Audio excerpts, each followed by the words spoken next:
I personally have been skateboarding more in my life than I haven't. And for the majority of that time, health wasn't really a concern of mine. I figured skateboarding itself was enough to keep me healthy.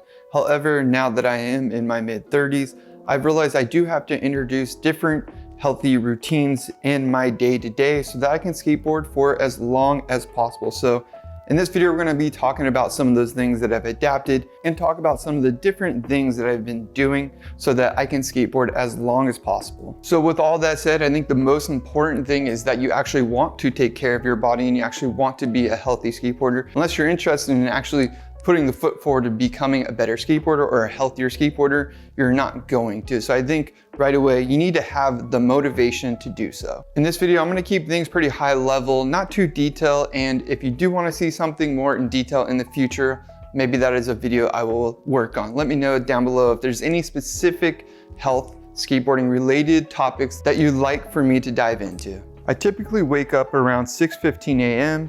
and I start the day with a glass of water and my microdose of psilocybin, aka mushrooms. I made a video about microdosing when I first started. It's been about a year now. Something that I changed in my routine that was extremely difficult and that I'm still currently working on is not drinking coffee for the first hour of waking. I typically try to wait at least 60 minutes before drinking coffee.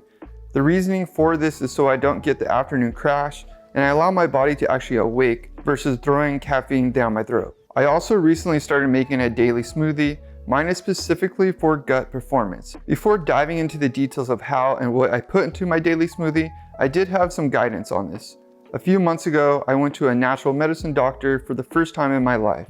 I got my blood drawn to test for essentially everything, and the doctor came back with me to talk about a health plan that includes supplements, food sensitivity, autoimmunity profile, and so much more. Essentially, this was the first time I had a legit health evaluation with a plan to get things even better. The objective of the natural medicine doctor visit is to get more insight to what I'm lacking and need more of. Knowing that my liver needs a cleanse, my smoothie consists of a mix of fruit, oat milk, because I'm cutting out dairy as much as possible. Then I add 1 scoop of Happy Liver Paleo, 1 scoop of pea paleo protein, and 1 scoop of MCT oil powder, and then 1 scoop of GI Renew. It's delicious and good for me. Typically do this around 10 a.m.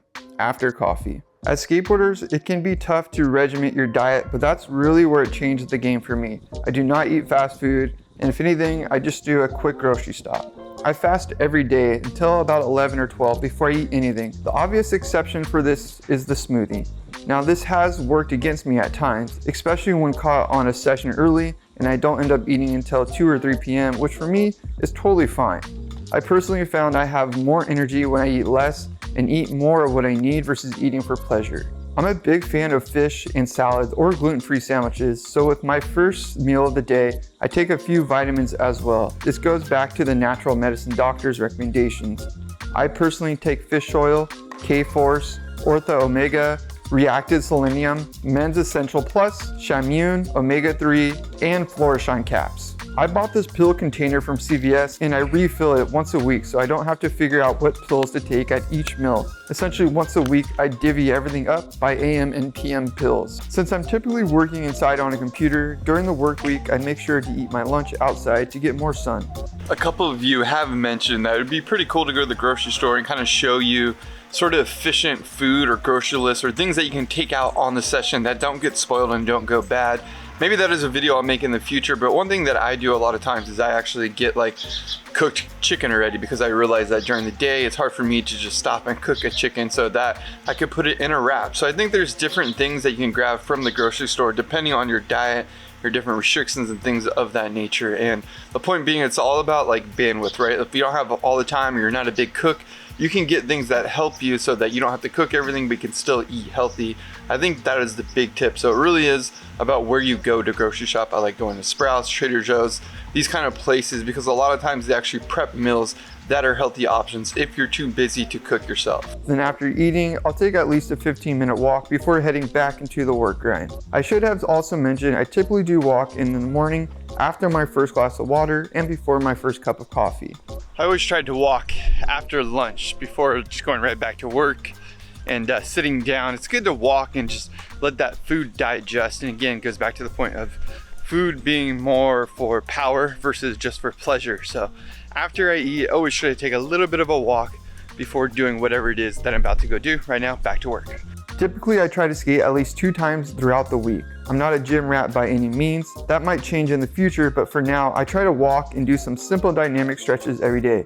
I don't have any time blocking apps on my phone, but this book I finished a few weeks ago called The One Thing really helped me understand how to manage my time better. I never really liked reading until I started microdosing. Now I read at least 1 book a month. Personally, I find it really relaxing to get off the phone or computer screen. Now this was a very high level video on what I'm doing to stay healthy. Obviously I could make a more full, in-depth, one specific video.